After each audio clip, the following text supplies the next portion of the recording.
Pai, eles percebam e vejam a tua glória aqui nesta terra. Deus é vívido neste lugar. Meu Senhor, que desça o néctar das montanhas, meu Deus, o ar fresco e poderoso, a vívida chuva que vai molhar a terra para a semeadura, que nasça, que floresça e cresça e seja abençoado, em nome do Senhor Jesus Cristo. Emanda da tua glória, Senhor, a tua santa palavra, no nome de Jesus. Amém. Dá uma salva de palmas para Jesus antes de sentar.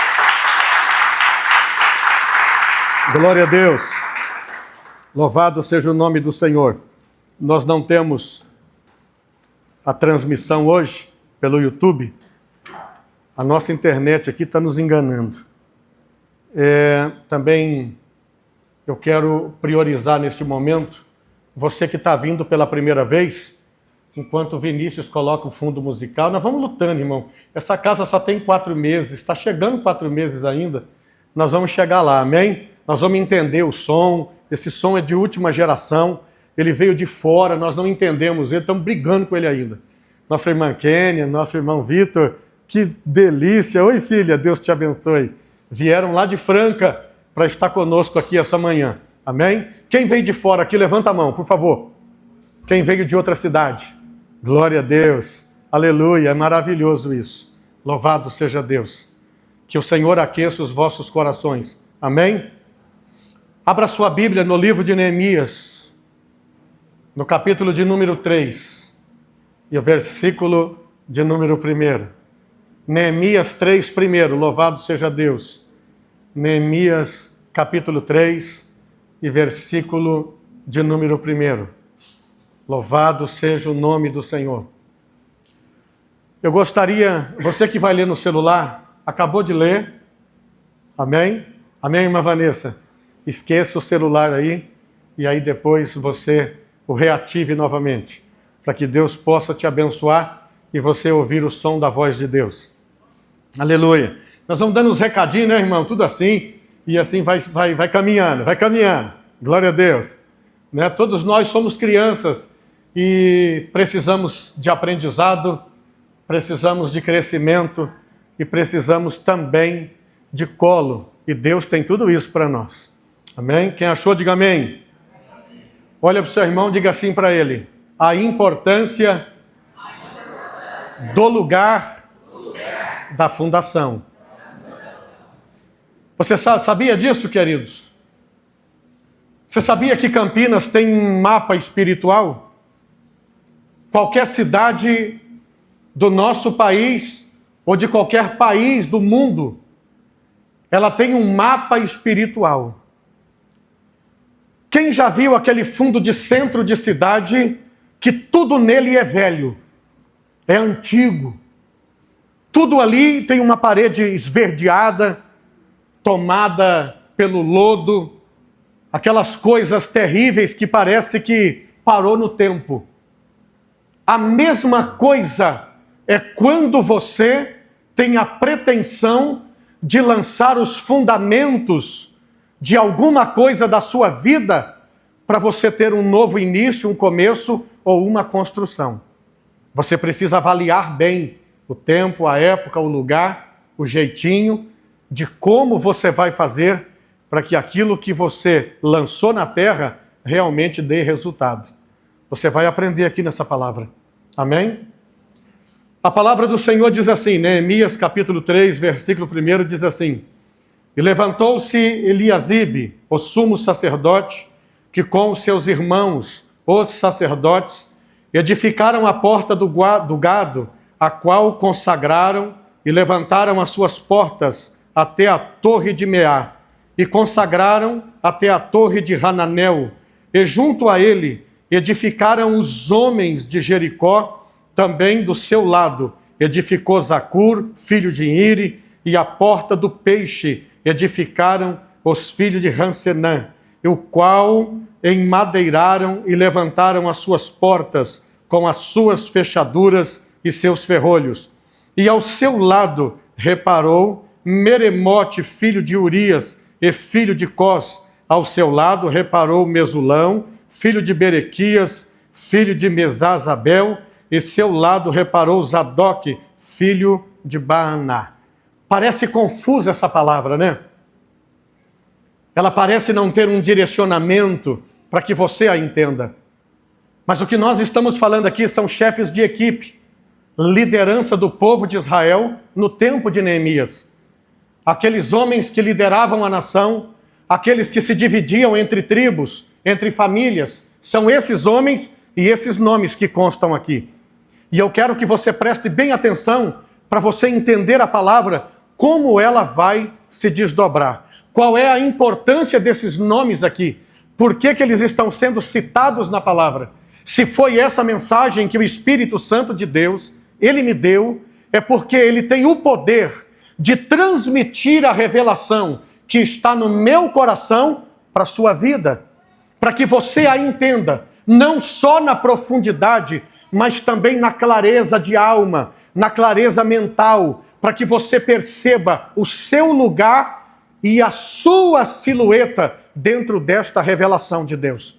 Quando Deus dá a palavra para a igreja, você está num quadro como se fosse uma foto em família. Se você procurar você na palavra, você vai ver porque Deus vai falar contigo através dela. Então é importante, toda a atenção é pouca. Enquanto eu estou falando com você, ainda tem pessoas entrando e eu quero que elas entrem, para que elas prestem atenção na palavra que foi lida e na palavra que vai ser pregada esta manhã. Qual é o quadro aqui? Qual é a intenção, o objetivo do escrito dessa manhã? Então feche os seus olhos que você vai entender. Senhor, obrigado. Eu te agradeço, Deus, por esse momento único que o Senhor nos concede. Pai querido, é como se pudéssemos apalpar a tua palavra, pudéssemos ver, meu Deus, os primeiros fundamentos, os primeiros passos, os primeiros dias, as primeiras horas dessa magnífica e grandiosa construção. Ó meu Deus, que o Senhor permitiu que das cinzas, daquilo que fora destruído, pudessem levantar algo melhor, maior, mais suntuoso, belo. Ó meu Deus, e sendo transmitido ao vivo e a cores pelo teu Espírito Santo. Amém e amém, Senhor. Se você leu na sua Bíblia, o cabeçalho da mensagem diz assim: os que trabalharam na edificação dos muros. Não é isso aí? Amém. Largue sua Bíblia, feche o seu celular, abra o seu coração e presta atenção aqui. Quando Neemias, ele chega no espaço do acidente, quando ele chega no local onde a guerra havia acontecido, e olhando ele o panorama à distância, ele não visualiza uma cidade, ele não visualiza os muros de Jerusalém, e também não visualiza as suas suntuosas portas de entrada, por onde a nação costumava sair e entrar. E qual é a sensação para Neemias? É uma sensação de tristeza, é uma sensação de luto na alma, porque aquela era a cidade de seus pais, a cidade da sua história, a cidade onde a convivência do que representava o que ele era hoje, e ela não estava mais lá. E onde estavam as pessoas que residiam nessa cidade? Tantos deles foram levados para o cativeiro, enquanto outros fugiram para as montanhas, para os desertos, para lugares isolados, a fim de que o inimigo não os encontrasse. O cheiro era de uma cidade que há pouco havia sido queimada. O cheiro da cinza, o cheiro de paredes, o cheiro da pintura barroca ainda estava no ar. Era impossível escapar daquele cheiro e entender que o que houver ali havia sido horrível para aqueles que presenciaram.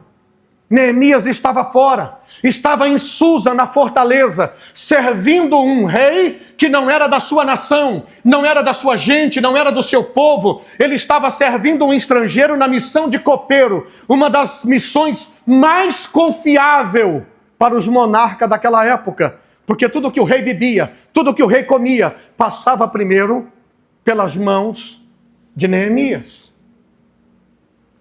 Neemias está diante de um projeto que não tinha forma.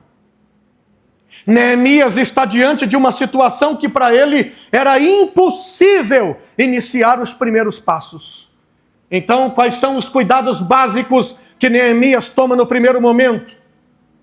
Quando você tem algo importante na vida, quando você tem uma coisa que levou você a pensar, a perder o sono durante a madrugada, a tomar conselho com pessoas, quando você não consegue decidir entre a mão esquerda e a mão direita, quando você não tem o start para aquilo que você sabe que é importante que se faça, que se inicie, mas você não sabe por onde, você deve ter a mesma prescrição de Neemias.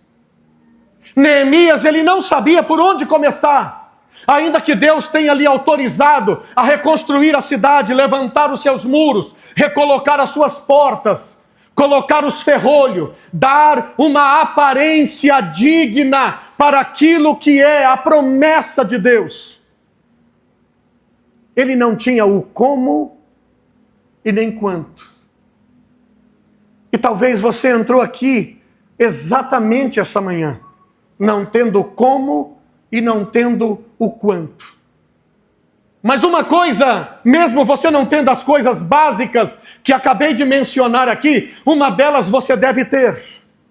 Porque quando Deus te chama para uma missão, Ele não diz para você, eu tenho aqui um projeto, e você se vira como pode para que ele se realize. Não, Deus te dá a motivação certa. Ele te dá a quantidade de fé certa. Ele te dá a explosão do início, do primeiro passo, do primeiro momento. Ou seja, Ele não prepara fora dos seus olhos. Ele prepara atrás dos seus olhos. Você. Olha para o seu irmão e diga assim, você está preparado?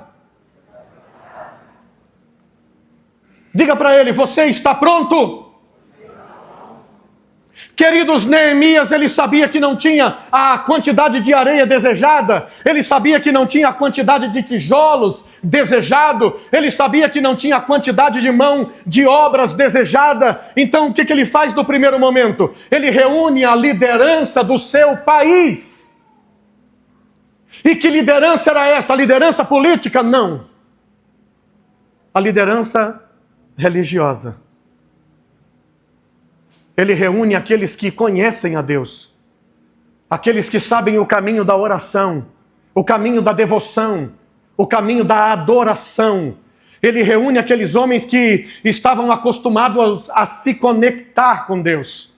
Porque ele sabia que se no mundo espiritual não houvesse uma vitória, um desfecho, se no mundo espiritual não travasse uma guerra, para que as coisas no mundo físico pudessem começar a acontecer, para que elas se tornassem bem-sucedidas, ele sabia que não importava o tamanho do projeto, se ele era pequeno, médio ou grande, ele naufragaria.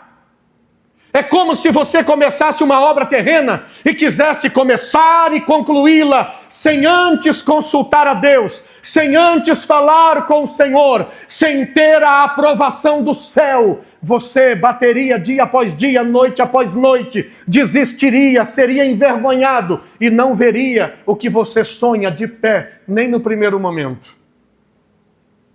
Mas Neemias, ele toma essa atitude. E quando esses homens se reúnem, qual é o segundo momento da vida de Neemias? É entender por onde começar essa construção.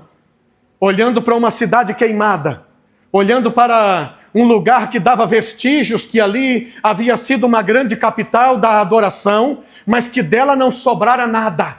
Imagina você, ele não lembrava, porque estava distante há anos da cidade, não lembrava onde era a praça, não lembrava onde ficava o chafariz, não lembrava onde era o coreto, não lembrava como os bancos haviam sido distribuídos, não lembrava como a área verde da cidade, onde ela era, onde havia sido plantado, onde era o bosque, não lembrava onde era a fonte das águas.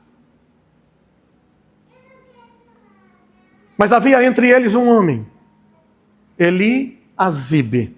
Diga para o seu irmão e repita com ele. Diga Eliasibe. Quem era Eliasibe? Era sumo sacerdote. Um homem já velho, entrado em dias, onde a sua visão falhava, mas a sua fé não. Qualquer coisa pode falhar na sua vida, menos a sua fé. se você não tem uma fé pretensiosa, poderosa, se você não tem uma fé inquebrável, que tem envergadura para tirar a flecha do livramento, você tem o projeto e nada mais. Se você acha que quantias substanciosas de dinheiro dá a você plenos poderes, você está enganado. Se você acha que quantidade de ouro pesada, quantidade de prata separada, dá a você plenos poderes sobre uma construção, você continua enganado. Mas a fé, essa muda tudo na sua vida. Eliasibe reúne os homens de oração e eles começam a buscar a Deus. E aí eles começam a mapear a cidade. Bendito seja o nome do Senhor. E o que eles querem com esse mapa? O que eles querem com essa busca? Qual é o vestígio que eles estão procurando entre a cinza? Se você olhar para a sua vida e ver que ela se tornou cinzas, você tem apenas memória de dias bons, dias felizes, de dias abençoados que você já viveu. Busca o vestígio agora. Onde fica a porta do sacrifício? E qual é a porta do sacrifício? É a porta da oração, aquela porta que você esqueceu, você não se lembra mais dela, porque você não ora mais, você não busca mais o Senhor, é algo esquecido pela tua memória, é a única que acende a lâmpada da tua fé. Se eu perguntar aqui quem faz parte da geração que ora como pergunta, eu já esqueci. Todo mundo levanta a mão, aí eu mando olhar para o outro e dizer assim, você está falando a verdade, porque é mentira. O que é orar, irmãos? É orar para almoçar? Não. Orar é se despojar de si mesmo. Orar é se entregar, é abrir o coração, é rasgar a alma, é ver lágrima vertendo dos olhos, é total arrependimento.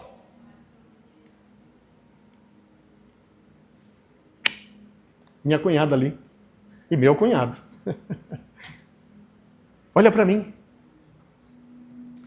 Você está olhando para mim? Eliasibe está procurando a porta das ovelhas.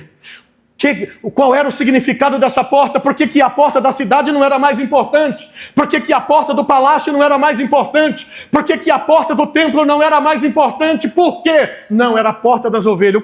Qual era o significado dela? O que eles estavam buscando? Eliasibe acha a porta das ovelhas. E que porta é essa? Essa porta das ovelhas dava no templo. E numa parte do templo onde era chamado de sacrifício, as ovelhas puras, as ovelhas que eram dignas de sacrifício a Deus, entrava por aquela porta. E o que significava aquilo? Redenção. Significava redenção, um povo que estava em ato de redenção. Significava o que, queridos? O que mais significava? Perdão dos pecados. Quando o sangue derramava pela nação da ovelha, Deus atendia as orações que estavam apenas encalhadas no mundo espiritual. Existem orações que estão encalhadas, elas não subiram até Deus, porque inimigos que estão nas regiões celestiais, aí nos ares, eles conseguiram criar um pedágio para a sua oração. Você sabe o que eu ensino para a nossa intercessão? A palavra intercessão parece leve. Não. Intercessão é quando você advoga a causa do outro diante de Deus. E quem é esse intercessor? Irmão, esse intercessor tem que ser uma pessoa plena. Tem que ser alguém que realmente ele toma o chá da santidade pela manhã e pela noite ele ajante com seu espírito. Porque eu digo para eles, Deus sabe quem está orando. Satanás vê assim, quem está orando? Quem está orando? É o Zé das Traças. Ah, então esquece. Nem dê ouvido, isso aí ninguém vai ouvir. Mas quando um homem de Deus, você viu o que fez Neemias? Ele reuniu, pastor, a liderança do seu país. E que liderança era essa? Os juízes? Os promotores? Governantes? Reis? Ele queria saber daqueles que têm conexão. O negócio aqui é para quem tem conexão com Jeová. O negócio aqui não é para quem tem conexão com leis. Não é para quem tem conexão com política. É para quem tem conexão com Deus. Porque essa causa, esse problema, não se resolve com narrativas. Quais são os inimigos? São aqueles que vieram aqui e queimaram a cidade? Não. É o inimigo que soprou na mente dos maus. É a mente por trás do sistema. É Satanás, o homem da noite, Lúcifer, se você preferir. Neemias se prepara. A porta das ovelhas. Me parece ser um bom lugar para colocar o primeiro tijolo. Pega a sua mão direita assim e diga: aqui tem um tijolo. E eu tenho que saber onde colocá-lo.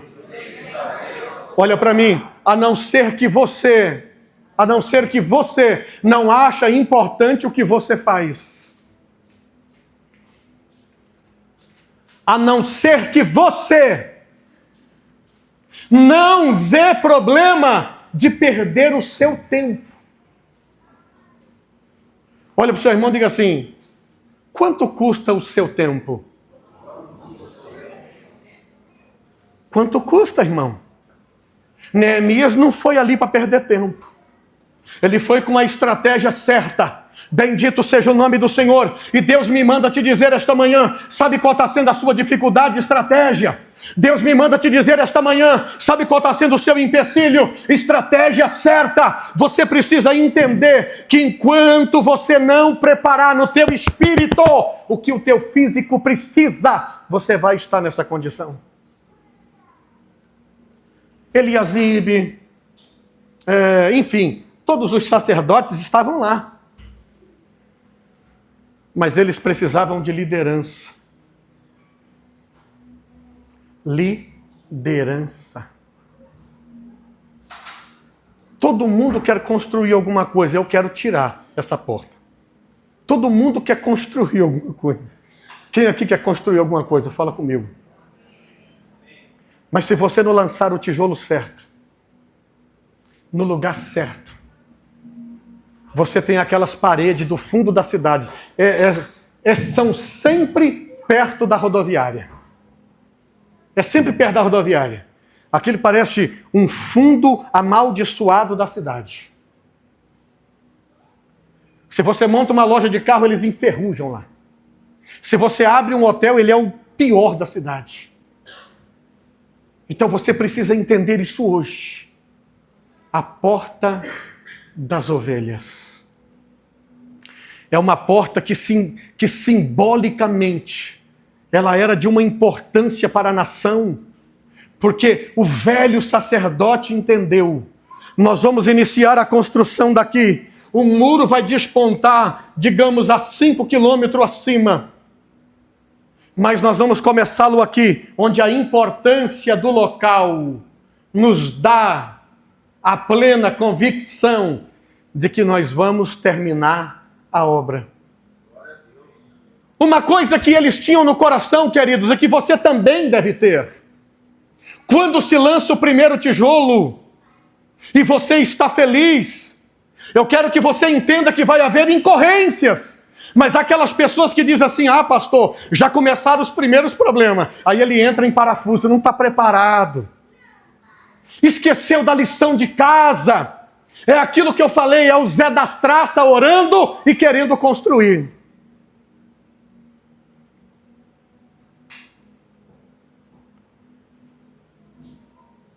E a Maria dos Trapos, deixa eu colocar uma mulher no meio. Você precisa hoje decidir quem é você no projeto. O que vale para você o primeiro tijolo? E como você vai lançá-lo na terra? Se você vai lançá-lo em qualquer lugar, porque você é descuidado, porque você é desatencioso com as tuas coisas, porque você não quer vencer por meios divinos, porque você acha que aonde você lançar, Deus tem que obedecer a tua direção, teu local e tem que te abençoar. Há tempos atrás eu escutava uma moda no meio dos evangélicos. Eu não sou evangélico. Eu não. Eu sou seguidor de Cristo. Eu escutava entre eles que você tinha que pôr Deus na parede. Aí eu fico imaginando. Um boneco inanimado querendo pôr Deus na parede. Porque nós somos um boneco. Fomos criados do barro. Você não pode esquecer isso. Para essa carne ficar de pé, Deus teve que nos dar uma estrutura óssea. E soprar nas nossas narinas para sermos. Eu tenho bem essas qualificações em mim, para mim saber quem sou eu e saber quem é Deus. E é por isso que meu comportamento é esse. A porta das ovelhas foi o local indicado por Deus. Depois que eles, diga para o seu irmão, oraram. Depois que eles clamaram a Deus. Senhor, eu tenho um tijolo aqui. Senhor, esse tijolo, ele custou o pisar dos pés, ele custou o moldar das mãos, ele custou a caixa que fizemos, ele custou a lareira que acendemos, a fornalha que aquecemos, ele custou o tempo de hora que ele foi queimado, para que ele pudesse resistir às intempéries do tempo, haja chuva, haja vento, haja sol, haja o que houver, esse tijolo, ele tem que ser a fundação de algo maior. Nós costumamos, eu aprendi com os velhos homens de Deus, que oração se chama queimar no Espírito. Desde quando eu aprendi o que era queimar no Espírito, eu entendi. Devemos cuidar bem do nosso corpo, sim, senão morreremos. Devemos alimentá-lo bem, sim. Devemos procurar beber bebidas apropriadas, sim. Mas devemos também exercitar o Espírito. Tem homens com aparência de 20 anos, com espírito de 150 anos. O espírito velho, arcaico, caído. Porque ele nunca exercitou o espírito. O espírito não aparece, é só o físico. Todo mundo conhece o choro dele, a reclamação dele, né? É igual eu falei no culto passado, é o Zé Chorão. E a Maria Chorona. Mas eu quero que você entenda que Neemias estava pronto. Ele não começou os fundamentos da reconstrução de uma cidade, porque ele sabia que o inimigo ainda estava ali, para atestar que o que ele fez permanecesse. Tanto é verdade que se você continuar lendo, você vai descobrir aqui alguns homens, os inimigos pretendem retardar a edificação dos muros. Sanbalate, Tobias estavam lá. Quando eles viram movimento sobre a cinza, os inimigos apareceram. Porque o que Satanás quer com isso? Que aquilo que é bom para você não exista. O que é bom para você? O que é bom para a tua família? O que é bom para a tua vida? O que vai tornar você um ser humano feliz, abençoado, digno? O inimigo não quer isso. Ele quer você maltrapilho, com aparência de derrotado. Ele quer você nervoso. Ele quer você com a cabeça cheia, sem dormir à noite, cheio de enfermidades. Essa é a visão que ele quer de você. Mas Deus não. Mas Deus não quer um filho e uma filha que não entende o plano que ele tem para você. Se o plano de Deus para a tua vida fosse simples, todo mundo tinha acesso ao teu plano. Você sabia? Só Deus tem acesso ao plano da sua vida. Nem você mesmo tem. Você não conhece as cláusulas do projeto, querido. Você não conhece. É por isso que você tem que ir a Deus. Senhor, o tijolo é aonde? É aqui ou ali? Porque eu não posso indicar um lugar que Deus indicou. Eu não posso. E é essa a causa da maior derrota no meio do cristianismo. Essa é a causa da maior derrota. A minha sogra está ali, 102 anos, completou hoje. Sabe o que ela disse para mim? Eu tenho bigodes de igreja. Outro dia eu falei, vamos cortar esse bigode. Olha para mim, irmãos. Você precisa entender isso. Para você ser quem você quer ser. Você precisa passar pelos moldes divinos e confiar esses homens. Eu sou a liderança de uma nação. Deus me enviou aqui, então façamos como queremos. Não! A missão está em nossas mãos. Mas o plano e o projeto não. O pedreiro está lá com o carro cheio de ferramentas. O encanador está lá com um carro cheio de canos.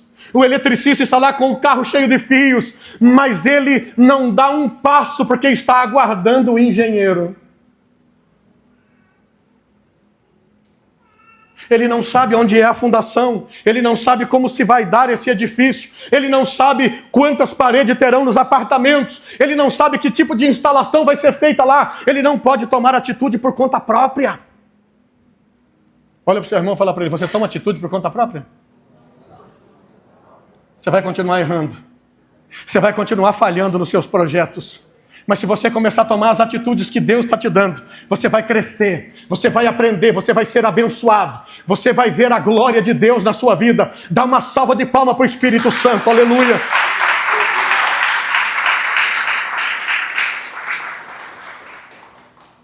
O caminho da restauração precisa ser desobstruído, mas você precisa aceitar a mão de Deus. Quem precisa de restauração aqui, fica de pé. Quem precisa de restauração, fica de pé. Só quem precisa de restauração. Você precisa desobstruir o caminho para o Espírito Santo. Você precisa fazer isso hoje. Feche os seus olhos que eu vou começar a chamar pessoas aqui. Cada culto que você vem é uma palavra, porque é Deus que manda do céu. É o Senhor que manda, é Deus que trabalha, é Deus que age, é Deus que transforma, é Deus que trabalha. Abra o seu coração,